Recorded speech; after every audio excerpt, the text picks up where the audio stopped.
Welcome to Rational Animal. Today, I want to talk about Ravi Zacharias. Ravi Zacharias, as many know, is a very popular Christian apologist. In fact, he had one of the largest apologetics ministries in the world. He died recently, May 19th, 2020, of cancer at the age of 74. But he had started the Ravi Zacharias International Ministries in 1984, and I guess as of 2016, it had around 24 million in revenue.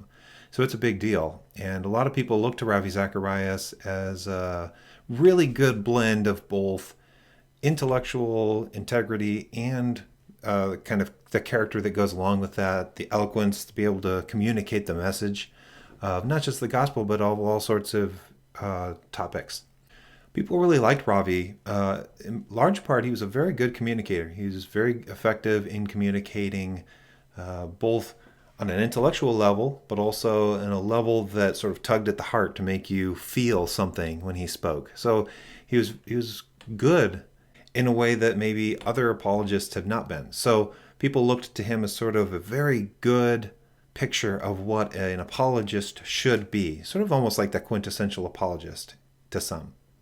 Recently, though, there have been allegations against Ravi of misconduct of various types, and I think initially most people who knew him and followed his ministry were like, someone's out to get Ravi, and we're pretty upset about that.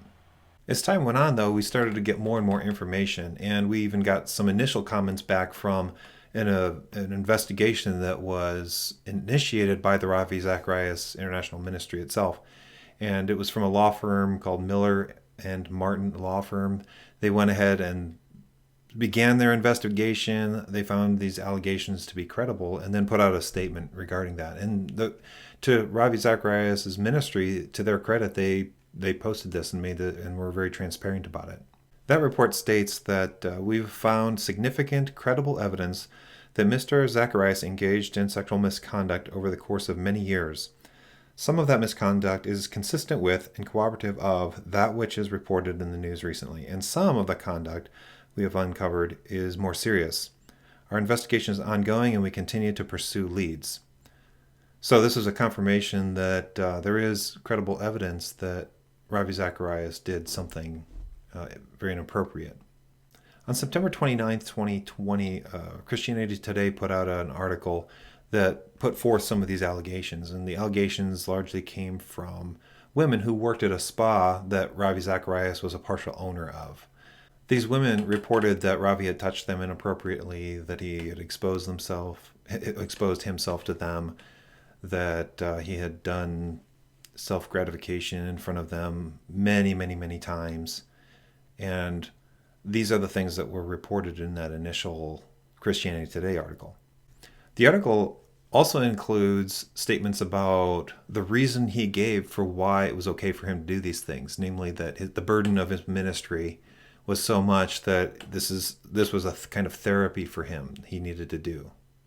Another allegation comes from a Lori Ann Thompson, where it appears that there was a relationship between Ravi and this woman over the phone, where they were texting one another, and he was requesting inappropriate pictures of her, and they were having sort of this sexting relationship where they had initially met, where he met her and her husband, and they had gotten to know each other some.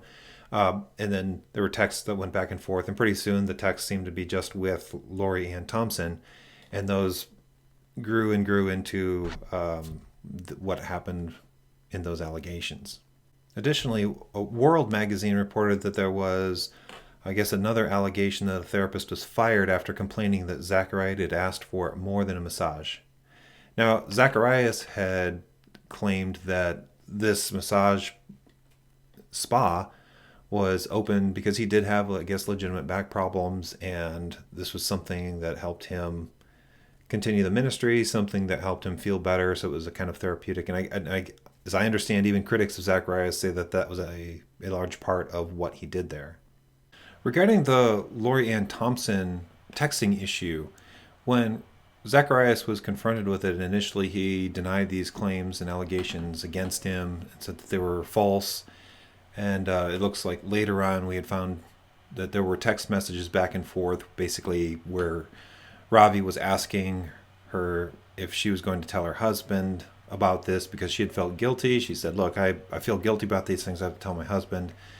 He then said, look, if you do that, I'll have to bid this earth goodbye, or something along the lines of that, where he was basically saying that he would kill himself. So if the text messages are legitimate, then it does seem that even though Ravi initially denied that he had this kind of texting relationship with her, that in fact he did do those things. So unless there's any other evidence, it really does seem like everything is pointing to the fact that Ravi did do these things that were alleged against him. I wanted to do this video as a kind of summary of the Ravi scandal, but also as something of a response to some of the other YouTube video responses I've seen out there about this, and also because I think there's something to learn from this scandal. So now I want to turn to responses to the Ravi situation, and in particular I want to use the Whaddo You Meme channel. It's a kind of foil for the way that I approach this question or this issue.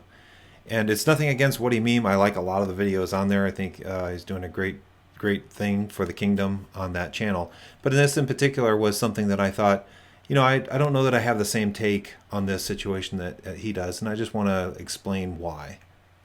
To be sure, the truth of the Christian religion is not based on the moral failings or the moral successes of people like Ravi Zacharias. Ravi Zacharias could be a serial killer, and it wouldn't mean that Christianity is false. The truth or falsity of Christianity has to do with the claims that Christianity makes, the fundamental claims that it makes, and then whether or not those claims are true, independent of any of its adherents' moral successes or failures. So I agree with that. Now, I don't have any problem with affirming that. My worry comes in when our response to moral failings of our leaders are along the lines of, you shouldn't put your trust in flawed men because you'll be disappointed every time. People like David, Noah, Jonah, etc. were people with moral failings, and yet they were used by God, and in many cases even seen as heroes of the faith.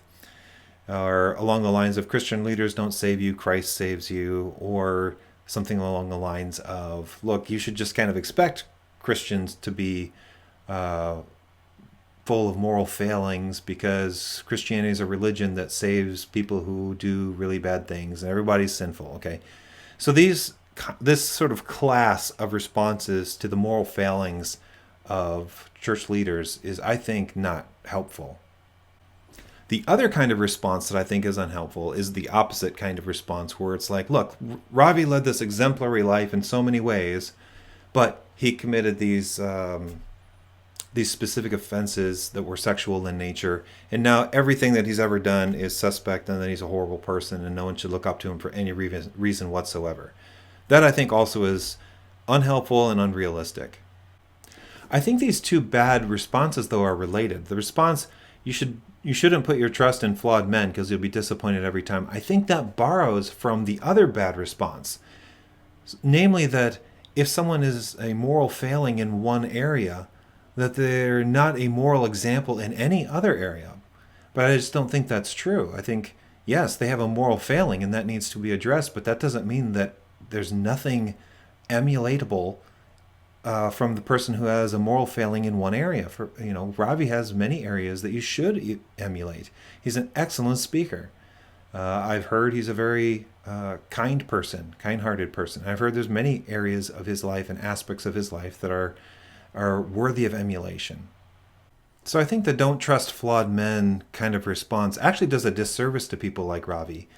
And I think it does a disservice to the church as well, in that it lowers expectations for church leadership in a way that I think is unbiblical. I mean, the expectation for church leaders is that while they're not perfect, they should be someone worthy of looking up to, someone worthy of respecting, someone worthy of the office that they have.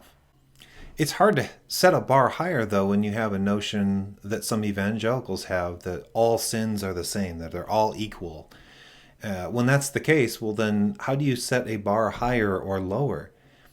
Even the people who think that all sins are equal will still kick someone out of office for, say, some kind of sexual sin, but they won't kick them out typically for something like gluttony or for envy. And I think this reveals an inconsistency on the part of people who think that all sins are the same. Because I really, if you believe that, I don't know how you would make some kind of principled delineation between the kinds of sins that are okay to get away with and the kinds of sins that are not okay to get away with, the ones that you should be kicked out of office for. That's a talk for another video, maybe. But I wanted to at least include it here because I do think it's related to the sort of lowered expectations for church leadership and for Christians in general, really. When we say don't, especially if we say don't put our trust in any human beings at all. So yeah, I don't think that's a very good approach. In summary, I'd say Ravi's failing is something to mourn. It's legitimately something to mourn. And while it does tarnish his reputation, for sure, it doesn't mean that there's nothing good about Ravi. There's nothing that we can still appreciate about Ravi. We're right to be upset about it, and RZIM is right to own it and be transparent about it and have some kind of investigation into it. I think that is a much needed corrective to previous kinds of scandals. Say whether it's priests and young boys or churches, Protestant churches, where the same kind of thing happens and it's just covered over. That has been a tarnish on the entire church. And for RZIM to be able to say, no, something bad happened and we're going to have an independent resource, investigate this and deal with it, that's the kind of example that we need. And finally, I don't think it's helpful to say something like you should never trust in flawed men or never place your trust in flawed men, because we need good examples. And even if those examples aren't perfect, we still need them. We learn morality through example in large part. So that's my take on the Ravi scandal, and at least just one example of a response to it. No disrespect for Whaddo You Meme. I really like your stuff. Just in this case, I happen to have a disagreement and wanted to vocalize that. This is my channel. This is actually my first video. If you like it, go ahead and subscribe and like it, share it, and I'll see you soon.